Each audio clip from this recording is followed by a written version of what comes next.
नमस्कार दोस्तों, हम आज बात करने वाले हैं ट्रेंडिंग स्टार खेसारी लाल यादव के बारे में, जो कि 3 नवंबर को सुबह एक गाना रिलीज हुआ था सजना। ये गाना चोरी का बताया जा रहा है। इससे पहले कि चैनल पर आप नए हैं तो चैनल को सब्सक्राइब जरूर कर दे। आप सबको बता दें कि खेसारी लाल यादव का सॉन्ग सजना चोरी का है या नहीं, ये बात पहले राइटर को पता होता है।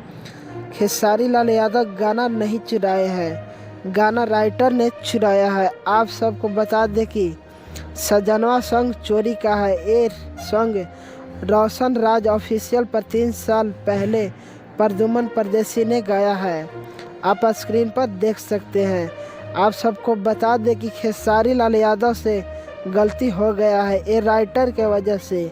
खेसारी लाल यादव इस गाना के बारे में नहीं जानते थे कि प्रद्युमन परदेसी का है, नहीं तो नहीं गाते। आप सब अपना कमेंट बॉक्स में ज़रूर बताएं। धन्यवाद।